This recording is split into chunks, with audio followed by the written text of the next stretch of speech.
Nastja, najlepša hvala za tople besede. Lepo pozdravljamo vse skupaj, dobro jutro, dober dan, kakor hočete, kakor vam je lažje. Jaz sem izjemno počaščen, zelo lepo se počutim, zelo sem hvaležen, ker sem v hramu slovenske kulture danes z vami, ker sem dobil priložnost, da se lahko z vami pogovorim. Kljub temu, da sem približno 11.000 km stran od svoje domovine, ko sem dobil povabilo od Nastje, ali bi se udeležil maratona pozitivne psihologije, jaz sem imel takrat samo še 2 dni dopusta in sem računal, en dan rabim dopusta za let v Slovenijo, en dan rabim nazaj. Če bo maraton v soboto, nedeljo, jaz lahko pridem in bom prišel, kljub temu, da je to nekomu mogoče lahko naporno. Jaz sem sprejel ta izziv in sem prišel, zelo sem hvaležen, ne samo zaradi te priložnosti, da se lahko pogovorim z vami danes, ampak tudi zaradi tega, ker sem lahko videl svoje starše. Meni to ogromno pomeni. Jaz sem človek, ki ima zelo močan odnos, dober odnos, pozitiven odnos s svojimi starši, z bratom, sestro, odkar vem zase. In da bom videl prijatelje, da bom videl svojo Gorenjsko, jaz sem zelo hvaležen za to. Naj vam povem, kaj se včeraj zgodilo, ko smo začeli pristajati na našem Brnku. Letalo se je začelo spuščati dol in ti pogledaš skozi okno, meni je bilo toplo pri srcu že v trenutku, ko vi vidite, kako čudovita je Slovenija od zgoraj, z te ptiče perspektive. Videl sem Kamniško-Savinjske Alpe, zelena pola, rumeno-rjava pola, reko, lepo urejene vasice, majhna mesta in tako naprej. Jaz sem se zelo lepo počutil. Potem v tem istem trenutku letalo je bilo polno azijskih turistk, tudi one pridejo vse na okna in začnejo govoriti in slišiš ojši, v japonščini to pomeni okusno, zelo dobro, čudovito. In meni je bilo to simpatično, ker v bistvu tudi turistke, se pravi tujke iz Azije, že iz letala potrjujejo, kako lepa je Slovenija. In ko smo pristali iz letala in stopimo ven, takoj začnejo globoko dihati in ker sem jaz to videl kot pač nekaj simpatičnega, sem še jaz začel dihati globoko z njimi. Čeprav nihče ne ve, zakaj to počnemo, ampak smo dihali in potem je ena končno pogledala gor in rekla air condition. Ta sveži alpski zrak je nekaj najlepšega in jaz ga pogrešam v tropskih krajih. Tisti, ki ste bili v tropskih krajih, veste, kako vlažno je doli, kako vroče in ko vi pridete sem je resnično za Azijca ali nekoga, ki živi v azijskih tropskih krajih, tole air condition. In potem se z očetom usedeva v avto in oče počasi pelje proti Jesenicam in jaz uživam v teh toplih jesenskih barvah. Rumena, rdeča, zelena, to se niza ena za drugo, gore, čudovita pokrajina. Jaz sem se stopil dobesedno do Jesenic, potem sem v slogu azijskega turista naredil ogromno teh fotografij skozi okno, ker jaz te možnosti v Singapurju nimam. Dol jeseni ne poznajo, vedno je isti letni čas, tako da sem hvaležen tudi za to.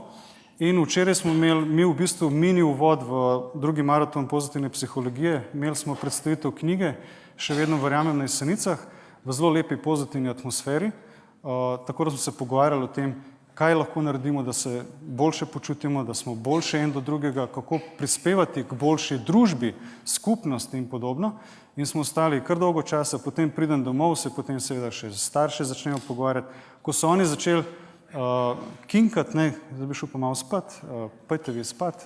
Jaz sem ob enih zjutraj se spomnil, da je Vlasta rekla, da je barva pozitivna maratona rumena in da naj bi bil en kos obleki rumen. In jaz začnem iskati rumeno kravato ob enih zjutraj in Vlasta, jaz se opravičujem, nisem je najdu.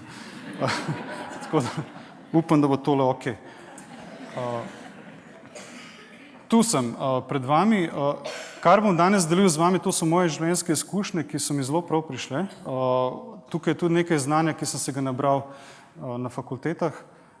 Tako da to bi rad delil z vami v upanju, da bo mogoče nekomu to prišlo prav, da bo to nekomu koristno. Razmislite o tem in če vam bo pomagalo vsaj v nekem manjšem segmentu, bom jaz zelo vesel, zelo ponosen in hvaležen. Tako da Ko sem jaz na Jesenicah preživel to čudovito otroštvo, ki ga rad opisujem tudi na Facebooku, in kasneje študiral v Ljubljani. Na fakulteti sem zaključil komunikologijo, tako da moje znanje iz množičnih medijev v bistvu izhaja že iz tistih časov. Magisterij sem naredil na politologiji, kjer ti v bistvu gotoviš, se naučiš malo bolj o sistemih, kako deluje, zakaj deluje na takšen način. In tretja stvar, naredil sem doktorat iz socialne antropologije, ki mi je v bistvu teoretično zelo pomagal v praksi, v življenju.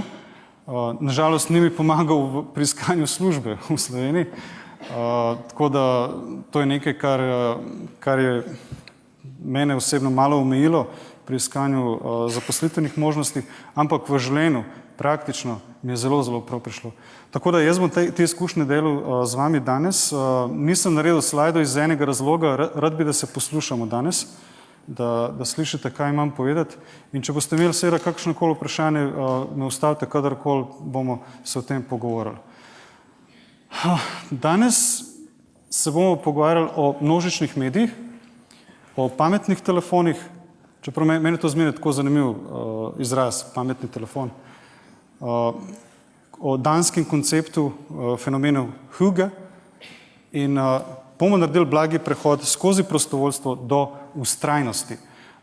Te stvari sem jaz dal namerno na agendo za predavanje, zato ker naslov je bil, kako ostati pozitiven človek v današnji družbi. Ali je to sploh možno? Je zelo težko, ampak je možno. Meni je uspelo, jaz se počutim zelo dobro, ne glede na to, ko vidite, kaj se dogaja v medijih, kaj se dogaja v skupnosti, tako lokalni, državni, svetovni. Tako da bomo šli od točke do točke in upam, da bo neka korist za vsakogar izmed nas tu danes. Množični mediji. To je nekaj, kar je del našega vsakdanjega življenja, del sistema, brez tega ne gre. To je tam in to bo ostalo tam. Tako da, če vi ne razmišljamo o tem, kako množični mediji lahko vplivajo na nas, na naše možgane, na naše počutje, lahko zabredemo v težave na način, da niti ne bomo se zavedali, v kaj smo vstopili.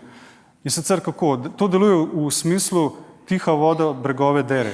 Vi se niti ne zavedate, kako ta voda spodjeda vaš breg in potem, ko v bistvu padete v vodo in ta rezultat se imenuje pesimizem, depresija, občutek osamljenosti, pod stresom ste, dramatizirate, vedno nekaj se pritožujete. To je v bistvu rezultat med drugim tudi množičnih medijev, ki so imeli vpliv na vas, ampak vi niste reagirali na pravi trenutek. Ko sem jaz 2013 končno dočakal ta trenutek, na neki način trenutek svobode v Singapurju. Mi smo bili v Singapurju, živeli smo tam, delali smo tam in žena je morala delati določeno število let, da je odplačala kadrovsko štipendijo v ministrstvu in to je bil razlog, zakaj se mi nismo mogli vrniti v Slovenijo, ker jaz sem hotel nazaj v domovino in smo pač čakali, odštevali še toliko mesecev. In ko je ta trenutek končno prišel, da smo prosti, da smo svobodni, smo se vrnili v Slovenijo. Mene je brat opozarjal, da naj ne pridem, da je situacija težka, gospodarsko zlasti bo naporno zame in za ženo, ampak jaz sem bil toliko sem bil odločen, da grem nazaj, da smo kljub vsemu prišli. No in pridemo nazaj v Slovenijo, junija 2013 in kaj se je začelo dogajati?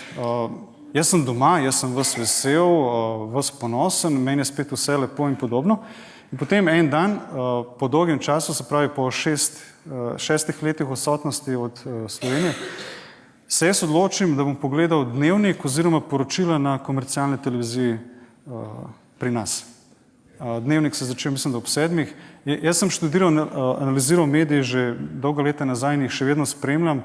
In meni je bilo zanimivo in sem se odločil, da bom naredil prav analizo teh poročil, da vidim, kako to poteka danes po 6 letih odsotnosti. In se je samo začel, ob 7. takoj. Prva informacija je bila stečaj, druga informacija je bila korupcija, nekdo je pač nekaj naredil, ampak še vedno ni šel v zapor. Tretje, nekdo je nekaj protestiral, četrto demonstracije, potem so šli na malo večje stvari in je bila vojna nekje, potem je nekje eksplodirala bomba, potem so dodali tajfun v Aziji, potem je sledil hurikan v Latinski Ameriki, potem je nekdo polomil si nogo na športnem igrišču v nogometu in to je šlo vse en za drugom. Cap, cap, cap, cap, cap. 28. minuta, še vedno se spomnim, je bilo končno pozitivna informacija, pozitivna novička in sicer so predstavili neki novi okusni puding. Nekdo je pač naredil nov puding in to je zdaj hit v Parizu in to bo prišlo na svetovna tržišča in je to zelo zanimivo. In potem 29 minut je bilo spet nekaj negativnega, tako da po moji neki grobi oceni okrog 96% poročil tistega dne, ko sem jaz gledal, je bilo izjemno napornih, stresnih, negativnih, depresivnih. Jaz sem tisto gledal, si zaključil beležko in sem si rekel, ok, nekaj novega, v bistvu nič novega, še vedno isto. In po tem dnevniku grem pogledati spletne strani, slovenske spletne strani in kamorkoli sem pogledal, je bila kopija teh poročil. Bombe, terorizem, kriza, demonstracije, stečaj, korupcija, sodišče, nekoga so oropali in tako naprej in tako naprej. Jaz tisto noč nisem mogel spati. Meni je šlo v bistvu skozi možgane vsa ta informacija, bledlo se mi je že na koncu vsega tega. In potem zjutraj, ko sem vstal, sem z meni drago osebo imel kavo in ta oseba vzame daljinc, prižge televizor, pritisne teletekst in reče, dobesedno na ta način pred mano reče, da vidimo, kaj so danes pokradli. Jaz gledam, sem rekel, daj mi ta daljinc. Jaz vzamem daljinc, jaz ugasnem ta teletekst. Dajmo piti kavo v miru, pa se bomo lepo pogovorili, pa ti teletekst glej malo kasneje, ko mene ne bo. Po tem teletekstu, po kavi, grem jaz ven na sprehod, jaz se zelo rad sprehajam, ker sem rad med ljudmi in se sprehajam po ulici, grem mimo mene starejša ženička, vem, da je v tej naši soseski, ampak ne poznam jo osebno, nisem jo videl že dolgo let in ona gre s temi dvema cekarjema, hodi po tisti ulici, gre proti meni, zdaj, jaz imam to kulturo, tako sem jo vzgojil starši, ne, pozdravi, ne, dober dan, dobro jutro, karkoli.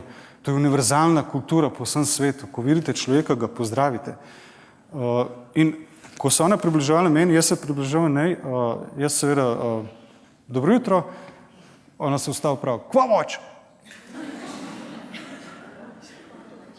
Jaz se odmaknem, malo sem se nasmehnil, to je vse, gospa, jaz se spoštujem, sem šel stran, grem čez cesto in grem proti trgovini in ob strani, to so pač te hiške z vrtovi takoj ob cesti, nekdo je, tam je bila pač ta grmovje kot meja, nekdo je imel te velikanske škarje, ne, za grmovje, je rezal. Jaz sem šel po ulici v bistvu in ko sem videl tega človeka, ga pogledam, on pogleda mene in to je bila taka čudna, tragikomedična situacija, kot neka slaba komedija. On gleda mene in ne pritisti počasne.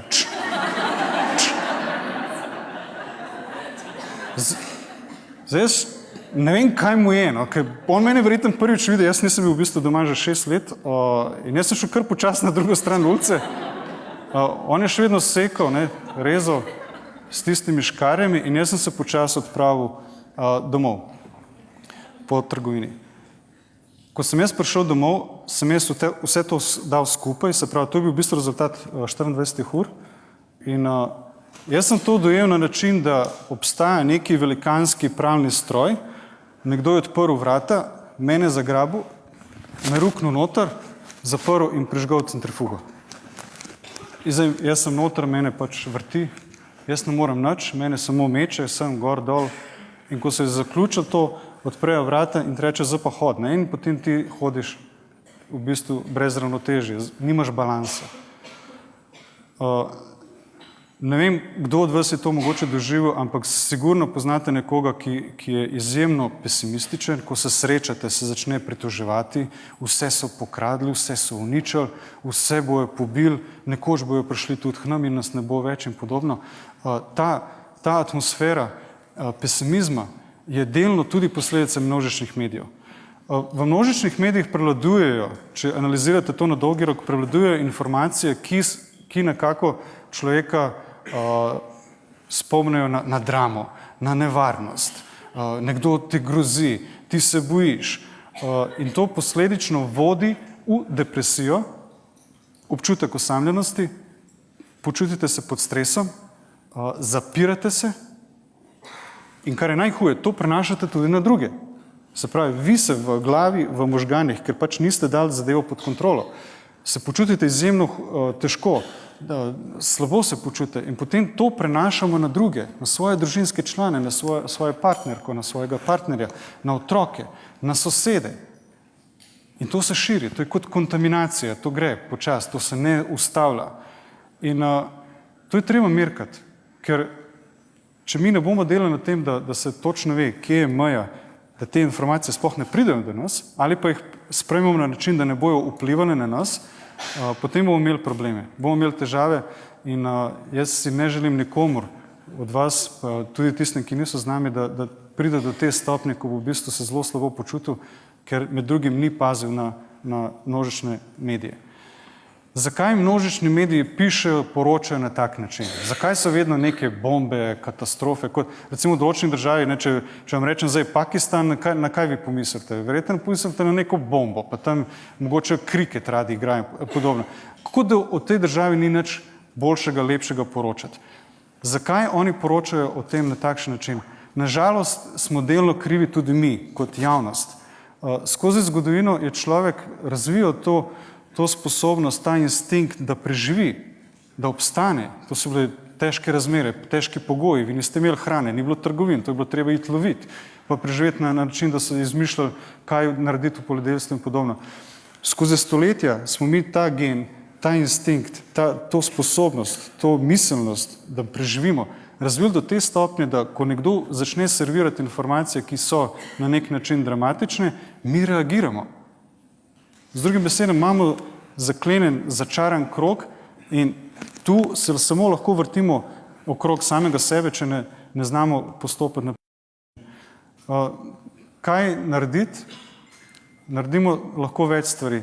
In sicer jaz uporabljam dve tehniki, ki jo imenujem ščit in filter. Ščit, ko govorimo o ščitu, mi se moramo zavedati, da pretok informacij, ki prihaja danes do nas, je drastično drugačen v primerjavi z pretokom informacij, ki obstajajo recimo v 80-ih letih. Danes je tega mnogo več. Nekatere študije govorijo o 370% več informacij, podatkov, ki prihajajo do nas danes v primerjavi z recimo z 80 leti. Ogromno je tega, to so pravi cunamiji. In če vi ne znamo teh cunamijev ustaviti, preusmeriti drugam, bomo imeli težave, definitivno. In ščit, ki ga jaz uporabljam, se imenuje, je zelo enostavno razumeti in sicer jaz niti pod razno nočem spremljati ali imeti kakršenkoli stik z mediji, ki so po defaultu sovražni do nekoga ali ničesar. Takšni mediji obstajajo.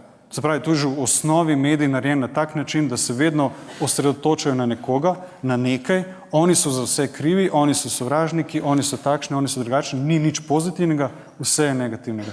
Jaz takšne medije ne spremljam, ker to v bistvu te ne nauči nič novega. To je v bistvu samo neko sovražje, nekaj negativnega, nekaj, kar buta vate in ti ne prinese popolnoma nič novega. To je ta tehnika, ki jo lahko uporabite v tem primeru, lahko vam pomaga. Se pravi, ne spremljajte medijev, ki so po defaultu sovražni do nekoga ali nečesa, ker vas ne bojo naučili popolnoma nič novega. Druga tehnika, ki se imenuje filter ali spam koš, se pravi, iz tega pretoka teh cunamijev informacij, ki prihajajo do vas, dajmo narediti filter, ki bo popolnoma nepomembne, nekoristne informacije za nas preusmeril v ta spam, v koš, ki ga ne potrebujemo. Kaj so te nepomembne informacije? To je popolnoma vaša prosta izbira, sami veste, kaj je pomembno, kaj ni. Meni konkretno recimo popolnoma nič ne pomeni, popolnoma brezpredmetno in sploh ne, zakaj te informacije obstajajo. Kaj je Kim Kardashian jedla za zajtrk?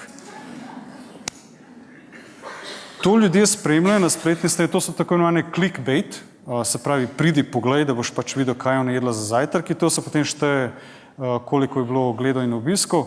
To so nepomembne informacije. Takšne podatke lahko preusmerite v spam koš, da sploh ne pridejo do vas, da je potem vam lažje. Ko sem študiral komunikologijo, je imela profesorica za propagando, doktorica Sandra Bašić Hrvatin, imela predavanje o propagandi in nam je takrat rekla, to je bilo že v 90-ih letih, takrat je rekla, da poznajo podatek iz leta 1983, se pravi, to je že skoraj 30 let nazaj. 1983 je 50 podjetij, ameriških podjetij, nadzorovalo 90% medijskega prostora v Združenih državah Amerike. Govorimo o časopisih, govorimo o revijah, govorimo o televizijah, mogoče še kaj zraven, ampak v 80 letih je bil to v bistvu medijski ameriški prostor. 50 podjetij v letu 1983 je obvladovalo 90% medijskega prostora. Leta 2011 so naredili podobno študijo, podobno raziskavo, da ugotovijo, kaj se je zgodilo od 1983. 2011 se pravi, v tem letu so prišli do podatka, da je ta odstotek še vedno isti, se pravi 90%, ampak nadzoruje ga samo še 6 podjetij. Se pravi, z 50 smo prišli na 6. Zakaj? Ker so malo večje, malo agresivnejše ribe pojedle tiste manjše ribe, potem je malo večja riba pojedla tisto še malo manjšo ribo in tako so izginili te igralci iz medijskega trga. In ta trend se bo nadaljeval tudi v bodoče. Kdor pričakuje, da bo teh medijev vedno več, da bo svobode vedno več, jaz ne verjamem v to, verjamem, da se bo trend nadaljeval. Se pravi, če bo študija ponovljena čez kakšnih 10-15 let, bo mogoče teh 6 igralcev prišlo do 4, mogoče celo 3. Dogaja se monopolizacija medijskega prostora in isto se dogaja tudi pri izvirih samih informacij, Reuters, Associated Press in podobno. To je vse kontrolirano, veste. Kako to ugotovite? To je zelo enostavno. Ta test lahko sami naredite. Jaz sem ga enkrat naredil in je bilo v nekaj urah mi je bilo vse jasno. Preverite medije, spletne strani, recimo konkretno z različnih držav. Recimo pogledajte slovenske spletne strani, potem pogledajte angleške, ameriške, mogoče še kakšno avstralsko, Bližnji vzhod, Azija in podobno. In boste ugotovili, da so to kopije. Popolnoma iste novice. Kaj je rekel Harrison Ford ob premieri novega filma, je isto v Ameriki, v Združenih arabskih emiratih, v Singapurju in v Avstraliji. Cel svet govori o istih novicah. To se na spletnih stranih zelo hitro in zelo enostavno da ugotoviti. Tako da ta trend se bo nadaljeval in je zelo dobro vedeti, da je to čas, ko se moramo postaviti v pravo pozicijo, v pravi položaj, da zaščitimo same sebe in da zaščitimo svoje ljubljene okrog sebe, svojo sosesko, svojo lokalno skupnost in naprej. Moramo se s pomočjo ščita in s pomočjo teh filtrov postaviti v pozicijo, da nam bo vsem lažje. Zakaj? Ko smo mi lačni, recimo, in se pripravljamo za kosilo, verjetno boste v lonec dali vodo, pa potem malo soli, pa nekateri pač imajo raje špagete, z omako se to fajn naredi, nekateri bojo naredili pito, nekateri bojo naredili krompir z mesom in podobno. Vsak pač se naredi, kar mu je všeč, kar bo družina jedla, ali on sam. In zakaj? Ker to mi potrebujemo kot hrano in to gre v naš želodec. Mi ne moramo dati v lonec kamnov, peska, apna, da se naredimo kosil. Ne gre. In isto je z možgani. Ne moramo mi naših možganov futrati, po domače povedan, s kamni, s peskom in z apnom. Tudi ta psihični želodec potrebuje pozitivne, dobre informacije. Zato pazimo, ko se ukvarjamo z mediji, ko beremo te novice, pomagamo se tudi na ta način, da iščemo alternative vire informacij, seveda ne tiste, ki na socialnih, recimo, omrežjih, družbenih omrežjih govorijo v bistvu popolnoma iste stvari kot mainstream mediji ali pa so samo kontra in grejo spet v ekstrem. Iščemo tisto zlato sredino, pogovorimo se z nekom, ki dobro vlada recimo medije, ki je strokovnjak, človek, ki je izkušen na tem področju in iščemo napotke, kako se obnašati v teh situacijah. Na ta način nekako bo vsem nam lažje, da se zaščitimo pred navalom negativnih podatkov. In da zaključim to poglavje o množičnih medijih, ko sem jaz potem v bistvu po nekaj dneh naredil to analizo in se odločil, ok, kot prvo ne bom spremljal poročil na tisti komercialni televiziji, na splošno ne bom toliko spremljal poročil, teleteksta definitivno ne bom spremljal, spletnih strani ne bom gledal na takšen način, kot sem jih gledal tisti dan. In ko sem šel ven, sem spet poiskal tisto ženičko in sem se znova ustavil, sem se lepo pozdravil, jaz rečem dober dan, on reče dober dan, se začneva pogovarjati in mi da še danes, recimo, ko se srečajo, se še vedno pogovarjajo. Vzpostavlja se sosedski odnos, sosedski stik, da ne samo, da se poznava, ampak da se tudi zaupava. In tudi tisti možakar, ki je rezal grmovje, je danes moj prijatelj in vedno, ko grem v trgovino mimo tiste hiše in če je on tam, se ustavim, lepo se pozdravim, lepo se pogovorijo. Tako da manj spremljajte množične medije v smislu tega strahu, tega navala negativnih, depresivnih informacij in več se posvečajte v bistvu ljudem, živim ljudem okrog vas. Gradite to zaupanje, da postane lokalna skupnost močnejša in bolj varna, to bo v bistvu naredilo tak lepši občutek, lepšo atmosfero za vse nas. Pametni telefoni. To je ena taka zelo zanimiva zadevca. Jaz se še spomnim časa, ko sem bil otrok v 80-ih letih, takrat je bila še bivša Jugoslavija in ko je nekdo hotel telefon, si se ti moral prijaviti in to se je čakalo dolgo časa. Potem je treba plačati koliko 1000 nemških mark, potem je telefon prišel in je bila seveda žurka, ker so vsi sosede prišli pogledati ta telefon. In potem reče soseda, a lahko sam mojo teto pokličem, da ji rečem, da imaš telefon. Počak, v vrsto. Potem je bila komedija, ne vem, če je bilo to po Ljubljani in drugih krajih, ampak na Jesenicah smo imeli to komedijo, tako imenovani dvojčki, ko ste imeli v bistvu 2 telefona z eno številko. Ne. In zdaj recimo sosed se je pač postavil na telefon in on je začel govoriti in ti zdaj hočeš nekoga poklicati, ne moreš, ker je on pač zaseden. Potem komedija, greš na stanovanje, greš na njegova vrata, top, in on pravi, kaj je? Dej, a lahko pohitaš malo.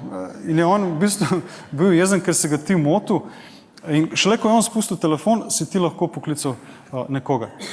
Tako je bilo včasih, tako je bilo v tistih letih, se pravi, ni bilo lahko priti do telefona. Tudi, če si šel recimo v poštno poslovalnico, si se moral postaviti v vrsto. Potem so bile te majhne klaustrofobične kabine, ne? Ti se nekako komaj spravaš not. Potem so ljudje kar nekaj krcali po tistih zidovih, ne? Tomaž was here, kar nekaj. Tisti telefonski imeniki so bili vsi nekako razcefrani, nekateri so bili kar na tleh. Zrak ni bil glih alpski in podobno. Tako da tisti klici v poštnih kabinah, ki so bili včasih, so bili zelo hitri ponovadi. In še noter, samo cap, poveš, kar je bilo za povedati, spustiš, plačaš in si šel stran. Zakaj to govorim? Zato, ker telefon, ki ga poznamo danes, in sicer to je to čudo tehnike, tole je zelo izjemno uporabna, koristna in praktična stvar. Da se razumemo, tole je izjemno praktična zadeva. Ampak jaz bi vam rad dal nekaj nasvetov, da vam pomaga v življenju, mogoče vašim družinam, otrokom, vnukom, sosedom in podobno, da dojamemo vsi skupaj. Tole je samo nadgradnja našega življenja. Tole je orodje, zadeva, ki nam pomaga narediti telefonski klic, pomaga narediti plačilo, pomaga poslati sporočilo, pomaga pregledati recimo vremensko napoved za jutri, če bomo šli na izlet in podobno. In to je to. Če nekdo vidi življenje v temu, v telefonu, potem imamo problem. Jaz pogosto rad opišem telefon kot konja. V smislu, človek, ki recimo skozi zgodovino mu je konj zelo pomagal pri razvoju človeštva, pri transportu, pri delu in podobno v tistih časih, ko še ni bilo strojev. In če vi jahate konja v tistih časih, je bilo to dobro za družbo, to je bilo koristno, to je bilo pod kontrolo. Ampak če konj, danes telefon, jaha nas, potem imamo problem. Navedel bom nekaj podatkov iz različnih študij, ki so najnovejše po nekaterih parametrih, čisto da dobimo občutek, kaj se dogaja z družbo in kje smo. 80% odraslih Američanov, ki ima pametni telefon, uporablja telefon tudi v času kosila doma in v restavraciji. 80%. 64% odraslih Američanov in tudi v zahodnem svetu, se pravi Velika Britanija, Francija in podobno, uporablja telefon v spalnici, pred spanjem. Se pravi, ležijo v postelji in gledajo pač, kar gledajo. 1/3 teh istih ljudi, ki uporablja telefon v spalnici, se zbudi po noči in preverja Instagram, Twitter, Facebook. To so uradni podatki raziskav. 10% ljudi iz teh istih raziskav uporablja telefon v kopalnici. Iskal sem podatke, koliko odstotkov ljudi uporablja telefon v stranišču, nisem najdel teh podatkov. Ampak vem, da se to dogaja. Kako vem? Zato, ker v našem podjetju v Singapurju to slišiš v stranišču. Nažalost. To tako je. To se dogaja. In po študijah, ki so jih ravno tako delali na univerzi v Nottinghamu, so ugotovili, da mi v povprečju med 80krat in 150krat na dan vzamemo telefon v roke. Se pravi, vzamemo telefon, da pač nekaj naredimo, preverimo. 2617krat na dan nekaj naredimo s tem telefonom, se pravi, ali tipkamo, ali brskamo, ali nekaj gledamo, pustimo dol, ga spet vzamemo in tako naprej. V povprečju 2,5 ure odrasla oseba v svetu uporablja telefon dnevno. Ne boste verjeli, ko sem jaz gledal, kdo so te države, ki so nad povprečjem, ki recimo izjemno izstopajo, so izjemno ekstremne. In sem jaz na nek način, ker pač živim v Singapurju in točno vidim, kaj se dogaja v družbi, sem jaz na nek način mislil, kao, to so sigurno Singapurci, to so ljudje, ki so s telefoni non-stop, posod. In grem jaz to preveriti, pogledam podatke, ne boste verjeli. Državi, ki največ uporabljate telefon v povprečju v svetu, sta Brazilija in Filipini.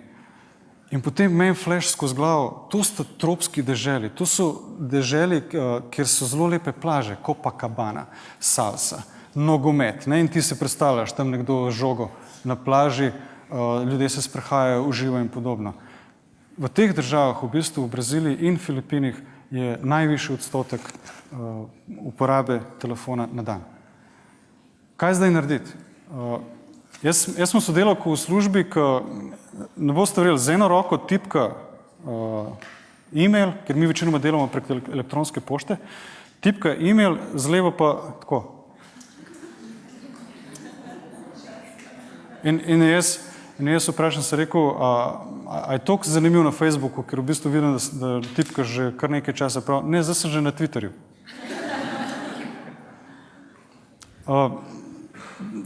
Dajmo se zamisliti na tem. Dajmo se vprašati, a je to res tisto, kar mi rabimo toliko časa v vsakdanjem življenju. Študije so dokazale, da delno je kriv tudi tako imenovani dopamin v naših možganih. Veste, ko vi vidite človeka, ki kar non-stop nekaj gleda na telefonu, pa brska, pa gleda, pa nikoli ne neha, pa eno uro kasneje on še vedno kar nekaj gleda. Tu se sproža dopamin v naših možganih.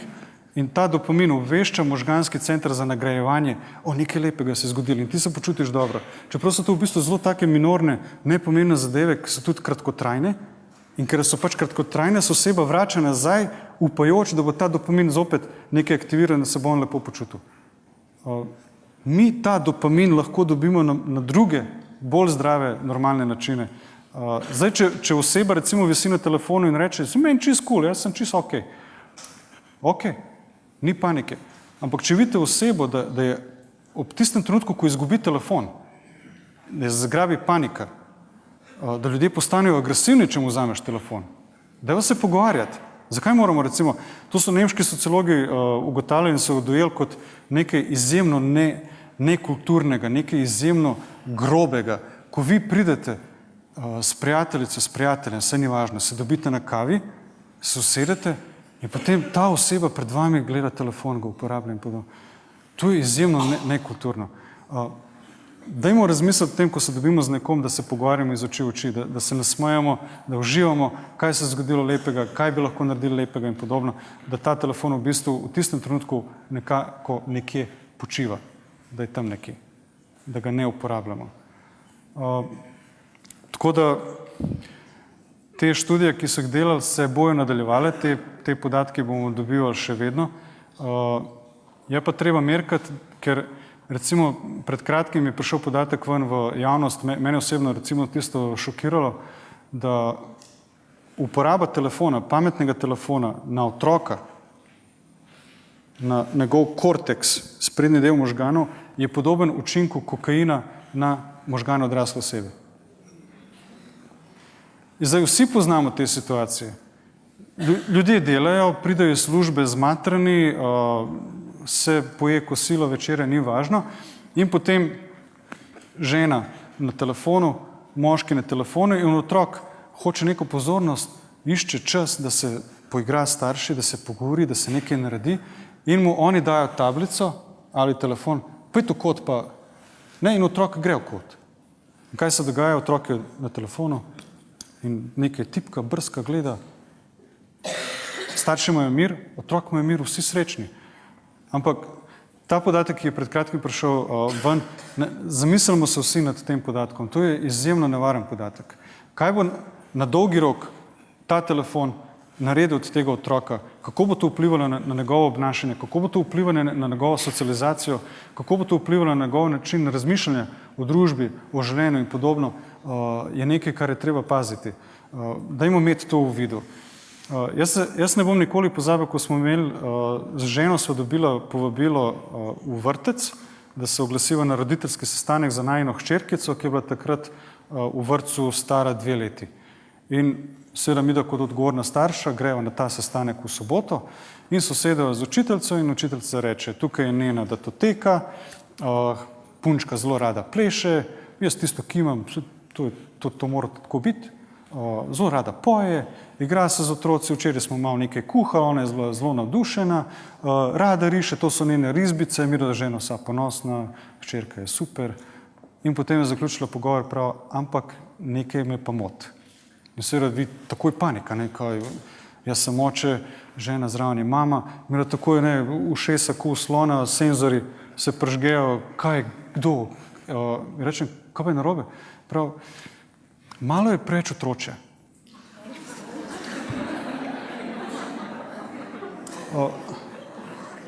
Govorim o singapurskem vrtcu, da potrdim, da ne bo zdaj nekdo rekel, slovenski vrtci so pa preveč resni. In v tistem trenutku, ko je ona rekla, ja, ta mala je pa malo preveč otroča, mene žena takoj z nogo pritisne pod mizo, ker je vedela, ti hribovsko-balkanski geni bojo.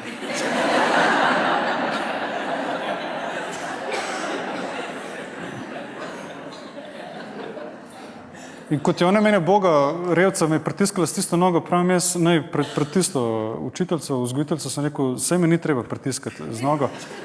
Potem pa vzgojiteljica reče, kao, kaj pa je narobe? Zelo dobro vprašanje, kaj pa je narobe? In mi smo šli takrat stran od tega sestanka in jaz osebno recimo z otrokoma imam, hčerka je zdaj 8 let, ta malo je malo bolj živahen, v bistvu veliko bolj živahen, 4 leta. Zelo ženo paziva, da niste veliko na telefonu. Zakaj? Mi da veliko delava in potem, ko pride recimo iz službe, se najprej pač povečerja, se vse zrihta tako, kot je treba, potem pa ding dong, gremo ven. Ven. In mi gremo na igrišče, gremo do nekega bazenčka, tam je te želve, ki so recimo jih lastniki odvrgali in potem želve so v tistem bazenčku in jih ljudje potem hranijo. Gremo tja, hčerkico peljem na taekwondo trening, potem gremo spet na igrišče, gremo sem, gremo tja. Skozi igro poskušaš v bistvu jih učiti o življenju. Daš jim občutek, da so otroci, naj uživajo, to so otroci. Mi se moramo vrniti prvinskosti, tistemu originalnemu občutku, da smo mi ljudje, otrok naj bo otrok. In ko sem peljal recimo zadnjič otroka na plažo, mi smo dali kladivo v vrečko, žeble, mene hčerkice gledajo prav, zakaj pa rabimo kladiv na plaži. Boš videla. Potem smo še nekaj spravili skupaj in smo šli lepo na plažo. Kaj se je zgodilo na plažo? Jaz pravim tam malim dvema, dajmo narediti ladico danes. Pojdite po plaži, najdite kakšne naplavine, leseni del, bomo naredili iz palminega listja jadro, tukaj imamo vrvico. Zakaj bi lahko vrvico uporabljali? Pravite, da enega zvežemo? Ne, to...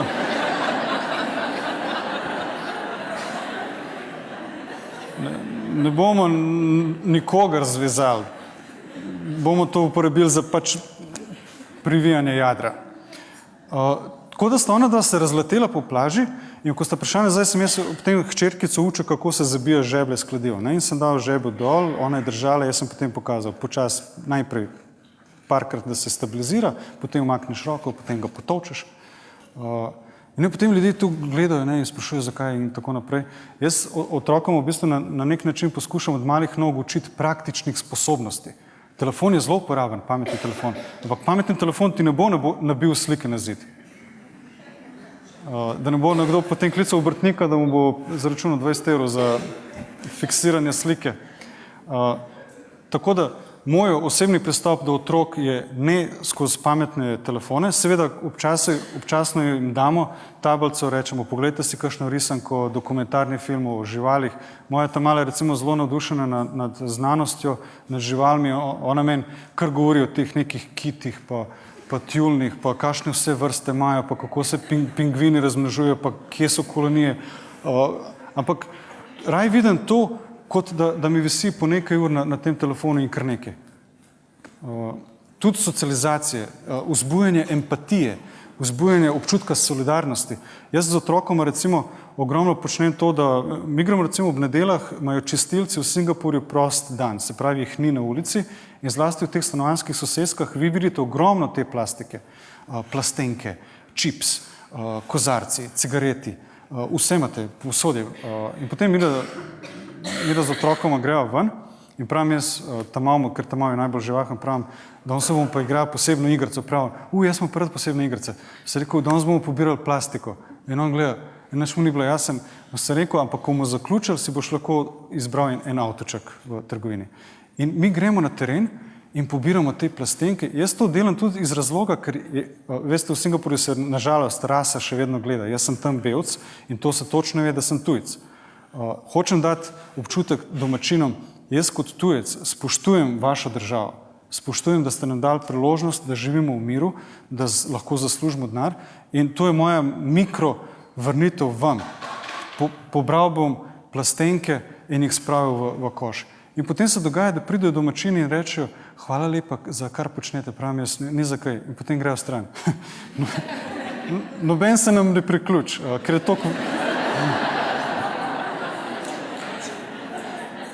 je toliko vroče, veste, tam je zelo vroče. Samo rečejo hvala lepa in potem grejo ven, grejo stran. Mi potem še vedno pobiramo te plastenke. Tako da po podatkih, ki so jih pred kratkim ravno tudi objavili, zdaj pogledajte ta absurd, kam smo mi prišli.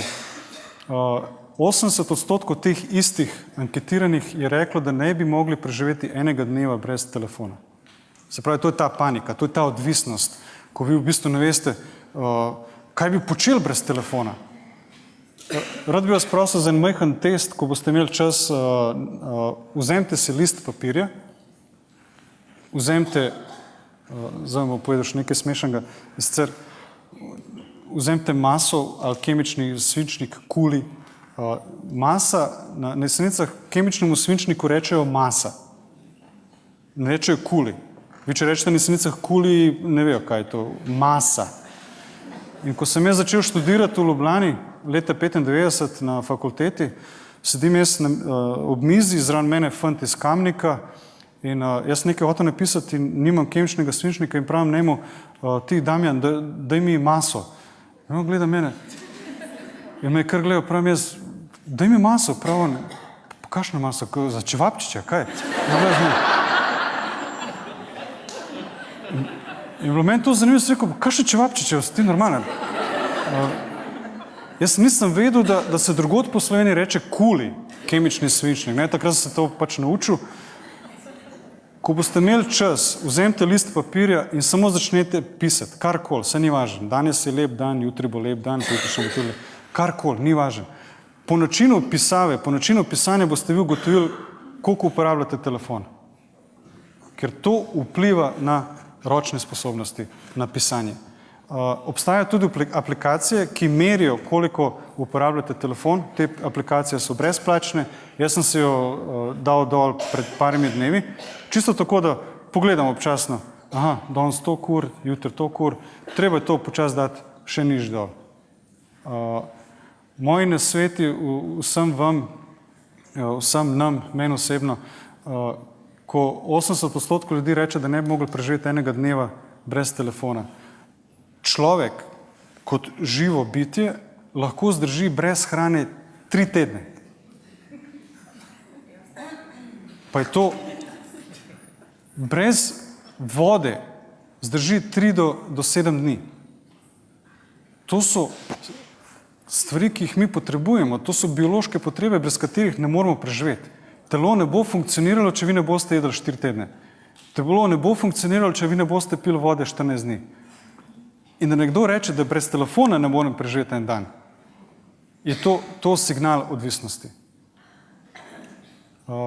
In odvisnost se danes imenuje nomofobija, to je v bistvu izraz, ki je nastal leta 2000 pa še nekaj. Ni neka stara zadeva, ampak obstaja, je dejstvo in moramo merkati, da se nam to ne zgodi. Ravno tako obstaja ta fenomen, ki se imenuje FOMO, Fear of Missing Out. Se pravi, vi se kot človek bojite, da boste nekaj zgrešili, da ne boste videli te informacije, da ne boste videli tega in tega podatka. Zato gledate telefon. Bojiš se, da boš padel ven iz trenda, iz te družbe, kao nisi vedel, da je ta in ta naredil to in to. To je ta fear of missing out, FOMO. Treba je tudi paziti na to, da se nam to ne dogaja, ker, veste, telefon je samo orodje, naš drugega. Absolutno naš drugega.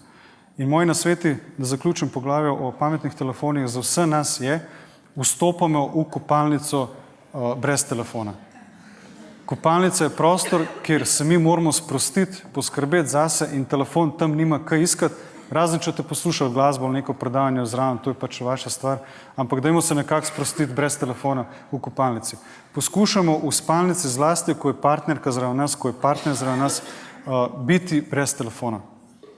Ker pazimo nekaj, če ste vi v postelji s telefonom in če ona na drugi strani v postelji s telefonom, lahko se zgodi, da bo ta jez med vami vedno večji. In ti ne boš niti ugotovil. Šele kasneje, ko bo pač nastal neki problem, se začneta kregati, ugotoviš, da je ta v bistvu snežena kepa zelo večja, kot si ti predstavljal na začetku. Ohranimo stik, ne vzamite odnosa s partnerko oziroma partnerjem kot samoumevnega. Telefon lahko povzroča tukaj veliko škode. V bistvu mi povzročamo škodo, ne telefon. Telefon je samo orodje. Dajmo spalnico imeti brez telefona. Dajmo imeti večerja in kosila brez telefonov, ko smo s svojimi ljubljenimi za mizo. To, kar je gospod Matej, mislim, da zjutraj razlagal, to so recimo te stvari, ki lahko povzročajo tudi težave v zakonu, v odnosu in kasneje, ko pride do odločitve, bo vplivalo tudi na otroka.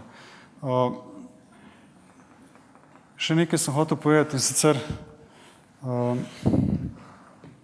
ta originalnost, ta prvinskost, res, dajmo se vzeti čas zase, vzemo si čas za prijatelje, vzemo si čas za otroke, vzemo si čas za svojo partnerko. Mi da recimo v Singapurju veliko delava, ampak vsako toliko časa, to zelo merkava, pridem jaz tašča je moja gospodična, danes v bistvu gospa okrog 62 let stara, Malajka in zelo nežna, ampak jaz do nje vedno zelo spoštljivo, diplomatsko, draga tašča, pravna, ja. Mi da šla pa v kino z ženo, lahko otroka prevzameš samo za 2 uri, 3 ure, da se mi da lahko vzamejo čas zase. Prav, seveda, ni panike. In mi da otroka postiva pri tašči in greva v kino popolnoma sama. Brez telefonov, brez otrok, brez problemov, brez stresa, brez česarkoli. Samo midva. In mogoče tudi, če film ni ravno glih dober, včasih imate tudi filme, ki niso glih kvalitetni, smo mi da tam ne skupaj sediva, se pogovarjava, sva skupaj, sva sama s sabo. In to je zelo pomembno. Merkamo na to, da se vzamemo trenutek tudi zase s partnerko, da ne posvečamo preveč časa tem telefonom, ker ti telefoni ne bojo rešili ne življenja, ne problemov, ampak se vzamemo čas za naše ljudi, za ljubljene osebe okrog nas, ki so nam pomembne. Toliko o pametnih telefonih. Danski koncept Hygge. To je zdaj fenomen zadnjih let, vedno več je literature o tem, vedno več je videoposnetkov o tem. Zakaj govorimo o danski, o tem konceptu? Obstaja raziskava lestvica srečnih držav v svetu, ki se izvaja v bistvu že nekaj let in nekako v samem vrhu vedno prevladujejo skandinavske države in med njimi je tudi Danska. V zadnji raziskavi, ko so dobili rezultate, je bila Danska na drugem mestu. Kaj to pomeni? Državljani so zadovoljni s svojo državo, s svojim sistemom, s svojo družbo, se počutijo srečne, zadovoljne, čeprav je ta koncept srečnosti zelo relativen. Kaj to pomeni? V bistvu stvar samega sebe, nas samih. Medtem ko je bila Slovenija recimo na 62. mestu. Danska druga, Slovenija na 62. Jaz bi vam rad predstavil ta koncept ne v smislu, da zdaj mi postanemo Danci. To seveda ne, to ne bo šlo. Ampak poslušajmo to, kar bom povedal, da mogoče nekaj lahko apliciramo od tega v našem vsakdanjem življenju, da nam pomaga postati boljši človek, da nam pomaga mogoče se počutimo boljše, lepše in če bo to komorkoli uspelo, bo to zelo lepo zame, da se bom jaz potem lepše počutil. Danski koncept hygge. Vedno so skandinavske, mislim, da je bila Norveška letos prva. Tako da je Norveška, Danska, Švedska, Islandija so vedno nekje v vrhu. In ko so delali to študijo, so analizirali, kaj oni menijo o šolstvu, o zdravstvu in podobno. Se pravi, šolstvo je dostopno v Danski, imajo dobro urejeno zdravstvo, infrastruktura je razvita, vlagajo ogromno v socialno varnost in se vzamejo čas, da grejo na dopust enkrat na leto, recimo na daljši period. In to nima ogromno pomen. Zakaj? Ker jim daje prostor, čas, da se posvetijo samemu sebi. Veste, ko imate vi nizko stopnjo brezposelnosti, imate večjo možnost, da pač pridete do službe, da imate neki prihodek, da si uredite življenje, da niste odvisni od socialne pomoči, od nekih drugih zadev in podobno.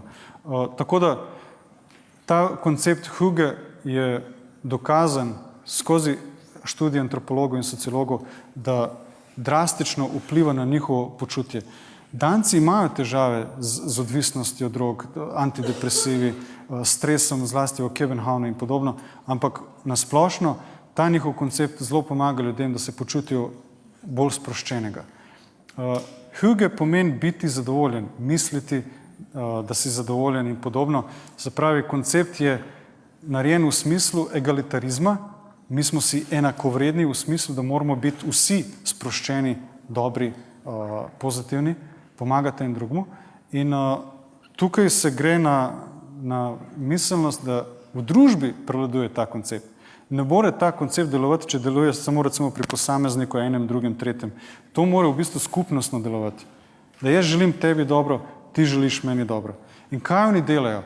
Oni organizirajo recimo večerje ali kosila, to so z nekimi majhnimi prigrizki, nič posebnega, kjer se v bistvu družijo brez drame, brez stresa, brez teorije zarot, kar je pri nas recimo zelo priljubljeno. Tam tega ni. Ker gre se, da se družimo, da povemo, kaj bi radi delali, kaj nas dela srečnega, kaj se ti danes doživijo, pijejo čaj, pijejo vročo čokolado in ni nobenega, ki bi se izpostavil kot neki vodja. Se pravi, govorimo o egalitarizmu. Zato Danci imajo, nasplošno Skandinavci imajo toliko žensk na vodilnih položajih, od ministric, predsednic vlade, predsednik republike in podobno. To izhaja iz njihovega koncepta hygge. Kar so rekorderji v Evropi, so po številu porabljenih sveč. Zakaj? Zime na severu Danske, na severu Evrope so malo daljše, znajo biti malo depresivne, ni preveč sonca in oni uporabljajo ogromno sveč. Zakaj? Ker s pomočjo sveč si ustvarjajo sproščeno vzdušje in atmosfero v domu in to počnejo po zimi, medtem ko poleti, to ste videli, jaz sem bil na Danskem in mene je to fasciniralo, vi se sprehajate skozi mesto, oni kar ležijo sred parka na travi.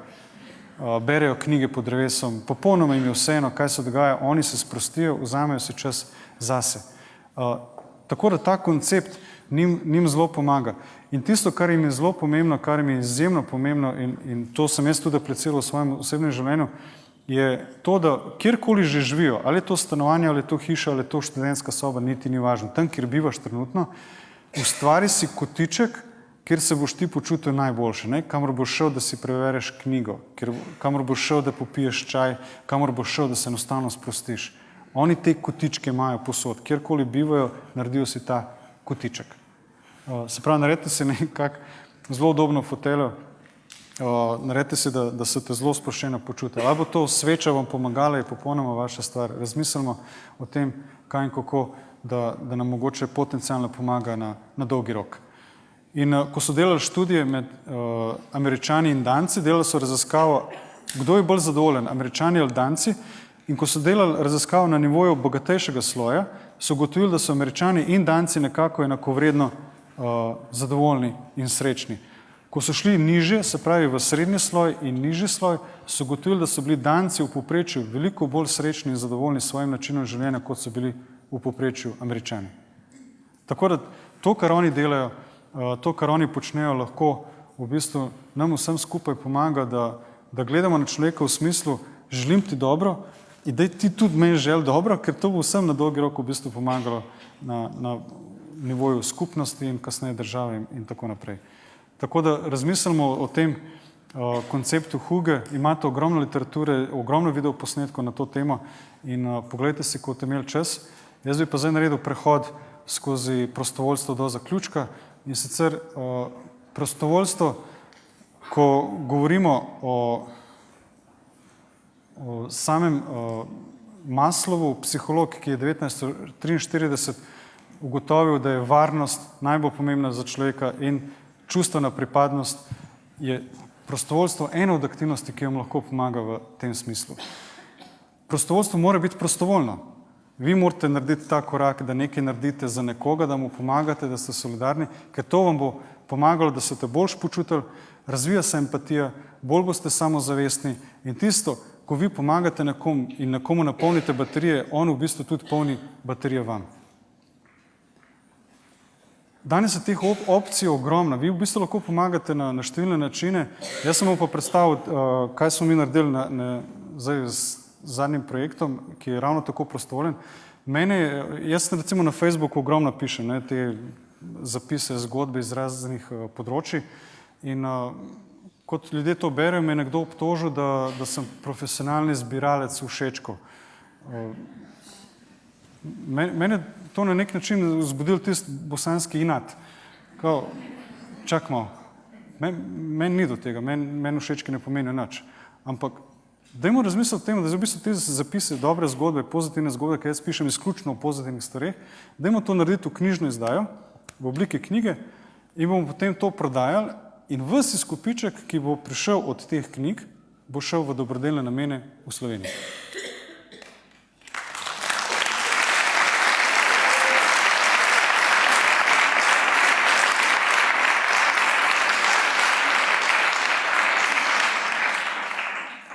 Ta knjiga je prišla včeraj iz tiska ob 3. uri, mi smo imeli predstavitev knjige ob 7. Dobesedno smo dobili pred začetkom predavanja. Imenuje se Še vedno verjamem. Knjiga je na voljo zunaj, na stojnici. Ves izkupiček, to vam jaz dam obljubo, garantiram, bo šel v dobrodelne namene v Sloveniji za humanitarne društva, za društva, ki skrbijo za prosto živeče živali, za šolske sklade, za šibkejše socialne družine, za kulturna društva in podobno in podobno. Se pravi, ostal bo denar, ta vaš denar, ki bo šel za knjigo, bo šel v dobrodelne namene. In to je plod prostovoljstva, ki je mene naredil konkretno srečnega, naredil je Tomaža srečnega kot urednika, ki je tukaj pomagal in vse, ki so bili vključeni v to knjigo. Tako da, če imate interes, je knjiga na voljo in ta denar bo šel v dobrodelne namene. In bom zaključil z osebno zgodbo, ko govorimo o vztrajnosti, ker to je bil moj namen, da zaključim zgodbo z vztrajnostjo. Zakaj? Ker ko so delali študije teh uspešnih ljudi z različnih področij, iskali so to edino, kaj je tisto, kar jih povezuje, kaj je tisti skupni dejavnik, katerega vsi imajo od teh uspešnih ljudi. Ali bi to Steve Jobs, ali je to bil lastnik Alibabe, ali bi to Bill Gates in podobno. Ko so delali študije, to so imeli, bili so moški, bili so ženske, imeli ste starejše, imeli ste mlajše, imeli ste belce, vse rase, ni važno. Ogromno različnih faktorjev, ampak samo eden je bil prisoten pri vseh. Vztrajnost. Vztrajnost.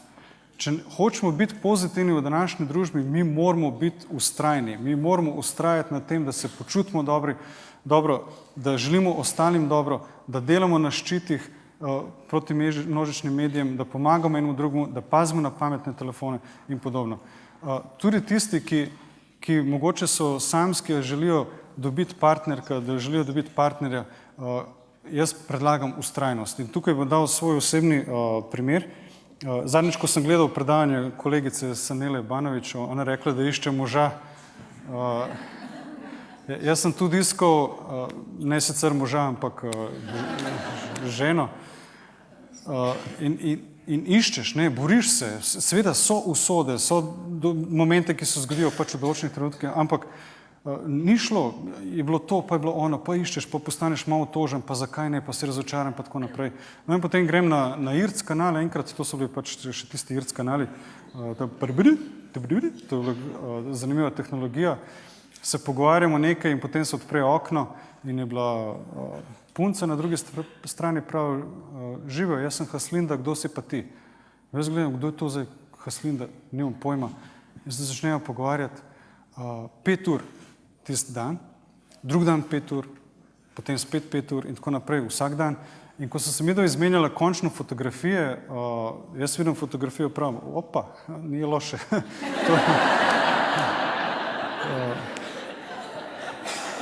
To, kar se mene tiče, to je to. No, potem je ona svojim staršem povedala zame, ker oni so Malajci, živijo v Singapurju, jaz sem pač belc, če že to pomembno v Sloveniji. Kao, imam jaz fanta, ki je belc. In oni gleda prav, a ti to resno prav? Ja, kje pa je v Sloveniji? Prav, kaj pa je to? Država v Evropi, ne. Zgodilo se je to, da so šli oni takrat na neko malo romanje v Saudsko Arabijo in so rekli, povejmo tako, če je resen, se bomo srečali v Saudski Arabiji. Opa! Verjemite mi, jaz sem skakal po Bosni, po Hrvaški, po Sloveniji ni bilo nič. Madžarska, Severna Italija, katastrofa, ni bilo nikjer nič. Ti moraš dobiti paket, da dobiš vizo, da greš sploh lahko tja. Vi ne morate iti tja kar tako v turizem. Jaz sem potem dobil namig od nekoga, da je na Dunaju neka agencija, kjer lahko to dobiš. In jaz sem šel seveda takoj v avto, takoj na Dunaj, najdem to agencijo, rečem, a je res, da vi lahko prav, res je, to. In on reče, sit, brother. Ne ti meni sit, brother, viza, karte, gremo, akcija. In jaz sem to dobil, uredil in mi smo se dejansko resnično srečali v Saudski Arabiji prvič v življenju. Ona kot punca, jaz kot fant. In oni so mene čakali v hotelu, v svojem hotelu, jaz sem moral potem priti iz drugega hotela skozi ta verski kompleks, ker so ljudje pač zelo skromni, molijo. Jaz sem šel takole skozi kompleks. Toliko sem bil nadušen, hotel sem narediti vtis na nov, da sem prišel v poslovni obleki in ko so me čakali v hotelu, prav mama moji ženi prav, a pa ti res hočeš njega srečati? Prav ne, ja. Kaj pa, če nima noge? Lahko se je zlagal. Kako ti veš, da je on dejansko tak, kot je? Tako da je bilo tukaj malo nervoze in ko sem se jaz pojavil, je rekla poje tašča, da je bila zelo vesela, ker je rekla prav, sej poje je tako, ko je. Pa še nekaj časa, ko smo bili mi tam, to je non-stop nekaj tako, kao, ja, vse ok, noge so. No, jaz sem potem prišel še v Singapur, oni so rekli, da se midva lahko poročiva, ampak je bil pogoj, da jaz dobim službo v Singapurju. In tukaj se je zelo težko začela zadeva odvijati, ker jaz nisem v nobenih izkušenj, nisem nikogar poznal dol, ne poznam nobenega, mene nobene pozna, nisem v pojmu v Singapurju. In sem prišel prvi mesec, pošiljam prošnje z internet kafeja, vi plačate $15, potem veste, ko odšteva. Tup, jaz hitim, pošiljam te prošnje, kamorkoli, samo da nekaj dobim. Po enem mesecu sem jaz po goru, nazaj v Slovenijo, zopet varčevati, se pripravljal, da pridem drugič. Pravim jaz, bom prišel, neč se bati, jaz bom zelo ustrajal. In ko sem prišel drugič, ne boste rejali, jaz pripravljen, naspidiran, vse samo na črtu, pridem v Singapur, kitajsko novo leto. Jaz nisem vedel, to je ta kultura različna. Ob kitajskem novem letu je bilo 2 tedna vse zaprt.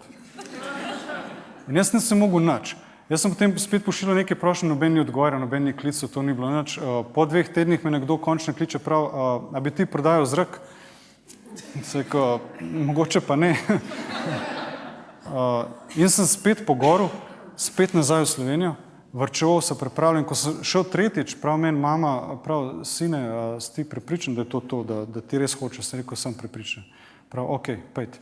Jaz pridem, iščem službo, pošiljam prošnje in tako naprej, spet ni šlo in potem, ko so se končno usedel, vizum je že iztekel, jaz usedem in rečem, gospa, jaz sem izčrpan, finančno, v vsakem pogledu, tole je zelo naporno za mene, ne morem priti do službe, jaz sem tujec tukaj. Prav tašča, prav, ti, mož, gremo se pripraviti za poroko. Vse je bilo, čakajte malo, jaz sem hotel tisti, prsten pa zaprositi, pa ne, tega ni bilo v mojemu primeru. Tako da so mi šli na urad, na register, da se prijavimo za poroko, po registraciji za poroko. Mi da grejo ven, jaz dobim klic. Jaz se oglasim, prav, ste vi ta pa ta, sem rekel, ja, kličemo iz podjetja to in to, jaz nimam pojma, kdo so oni, ker jaz sem toliko teh prošenj pošiljal, da sploh ne vem, kdo me je kontaktiral. A vi prišli na intervju? Resnica živa, jaz sem šel na intervju in isti dan so mi potrdili službo, junija 2007. Mira so se poje poročila 1. septembra, poročila so se, imela so svojo družino, bila sva kralj in kraljica, imel sem službo, danes imamo 2 čudovita otroka in to je en tak moj personalni dokaz vztrajnosti, kaj se lahko zgodi, če ste vztrajni.